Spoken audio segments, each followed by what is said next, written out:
start off by telling us your names, where you're from, and what this beautiful car is that you're driving. My name is Fraser Earle, and I'm from Beamsville, and the car is a Davy Volvo Special. Okay. And I'm Brian Hunter. I'm the driver at this point, and we did the original restoration at my shop in Pickering. I'm from Coburg, Ontario. Okay, well, let's start off. How did you two meet?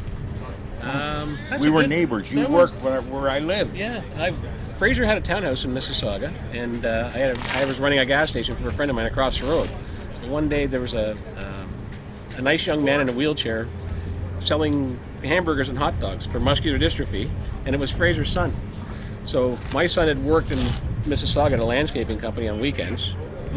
Here's $20, Mac, go grab whatever he's got left.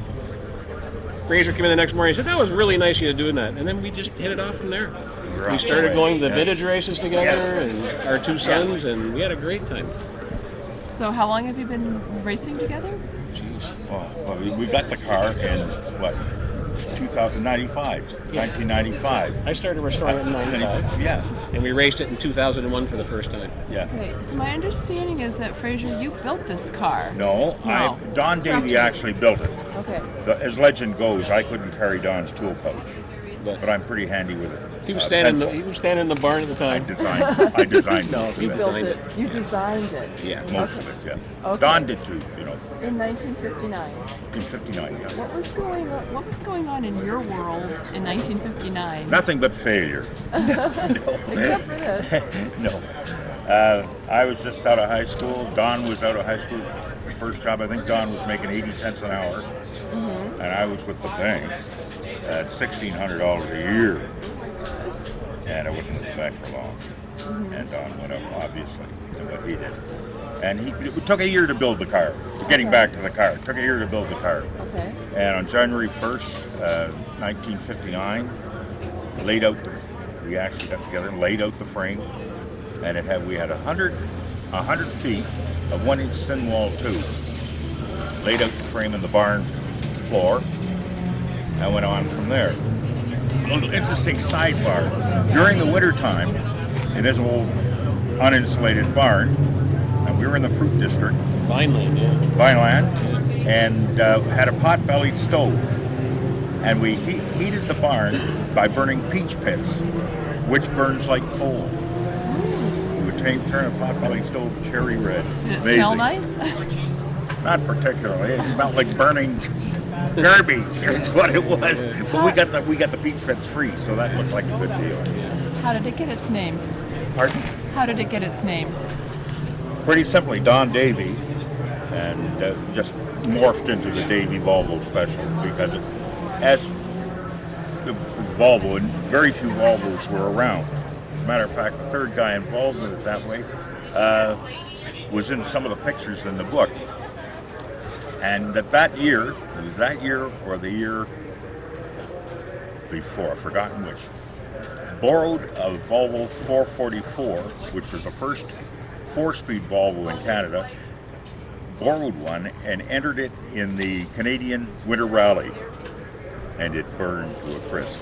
McInerney was not impressed, but that was one of the highlights for that year. Okay. I'm sure there have been many highlights from the crazy. sounds of it. Yeah. Right. So how many races do you do in this car a year? Well, Brian. Brian? I raced in 2001, and we had a couple of other guys run it as well, but we pretty much, Fraser wanted to try driving on the street. It's actually street legal as well. Oh. So we detuned it in about 2013, I think. We detuned it, and Fraser was running around the street down in Beamsville for a while. And this Volvo National thing started happening in 2016. We got together and decided, okay, well, let's put it back together and we'll go out. We raced Road America for the first one. That was a great. Yeah. That was, other side of, about an hour and a half south of Green Bay, Wisconsin. Yeah. From here, it's just, yeah. We were there. Yeah, well, that's right, too. Okay. But that was the first race. We actually did a pre-race at Calabogie in Ottawa, just to check out the car, make sure it was running okay. And then off we went to that. So this is year 3 years later. And this is another Volvo National we're having here at Mosport. So. But it has raced at Watkins. Yep. And it's raced at in Pittsburgh, and it raced Beaver Run. Yep. And Waterford Hills. Waterford Hills, that's right. A 1.5 mile track, little tiny thing. Had Motorsport a couple of times. Yeah. Okay. But I can't think of another venue at this point. We'll do a lot more with it now, I'm sure. Were you surprised to find it in a barn, or did you know it was in the barn? Oh, What's that part it's of the not story? as complex as all that. That was It Fraser sounds Jr., complex. right? Yeah, Fraser, who's a car nut, Fraser's son. Your son. and he had muscular dystrophy. He died when he was 21, but he kept bugging me to find the car again. So Don and I got together and said, well, what's the most logical way? Let's go back to the guy who bought it in 71 or 2, whatever it was. See the internet coming up in Yeah. 95, 96. Yeah. The internet phone book and everything. You could And- research anybody's name. Yeah. But the name, the chap who bought the thing was a kid of a wealthy guy. He had a quarry in Ware, and we just went back. He had just died. I spoke to his second wife, who was a widow at this point, and she said, "Oh, that junk in the barn." Score. Hang on, you got my interest. I'd like to go see it. So I went back and looked at the junk in the barn. It was this car. And so went back and had a chat with her and said, what would you like it for? She said, it's garbage. And I said, well, I'll tell you, your husband bought that car for what we had in it at the time, which was $1,000. Gotta remember what year it was too. And it's worth to me somewhere in between $0 and $1,000. I'll offer you $400. She says, I think I've stolen from you. You're welcome to the $400. We got the car back, and then the rest of it's history. Yeah. It seems like it should have been harder than that. Well, that's a real barn find. It really is. It was 30 years in the barn. And Still had the air of the tires. yes. And they're the original Michelins you guys put on it too. Remember Bob Bruno saying, is it a roller? Well, I said, of course, it's got wheels on it. Never did anything about it. Roll, it wouldn't roll on a bet. It wouldn't roll on every wheel was seized. Oh my goodness. So how is the engine now different from when you guys started, when you built it? Well, when we found the car again, Okay. it's very different. It didn't have an engine or a transmission in it. When it was built, and this comes again to Brian, when it was built, it had a B16 Volvo in it, which is early. That's 58, 59, that kind of thing.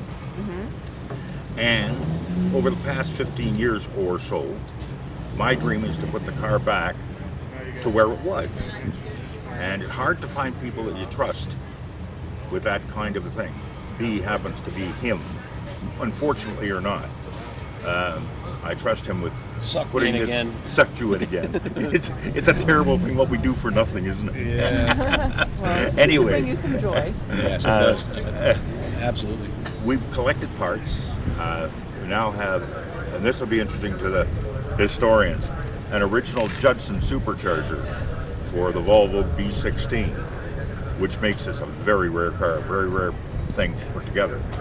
And the B16 was originally in the car. And Brian has built up the B16, so it should be a dandy.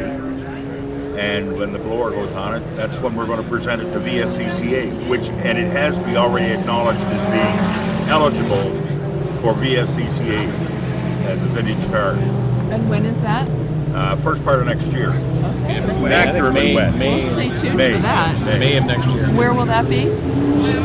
Lime Rock Park we're going to go to. It should be a lot of fun. But it'll be a dandy. Yeah. I think you have an amazing story to tell. Thanks for sharing it with us. Pleasure is ours. Oh, I do want to ask though about this course, CTMP. How do you like driving this course, Brian? This is my home track.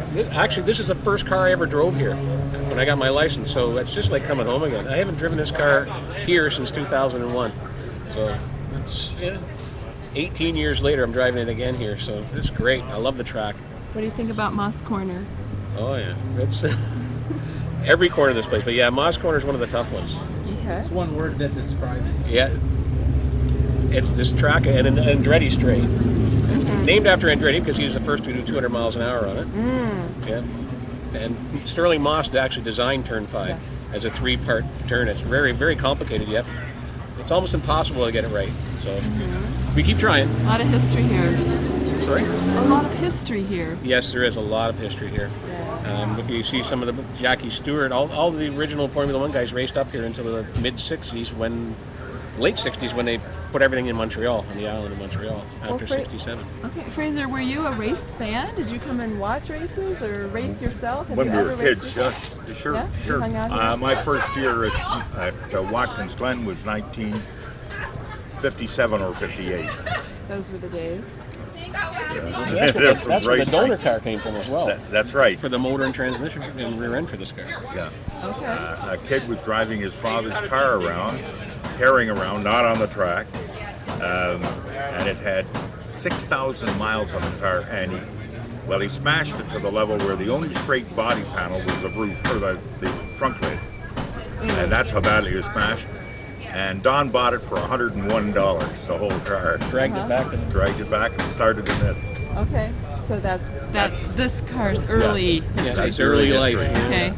Well, thanks for your warm Canadian welcome for us from the States, No, thank and you guys. good luck Pleasure. in the next few races you have. Pleasure. Thanks. Thank you.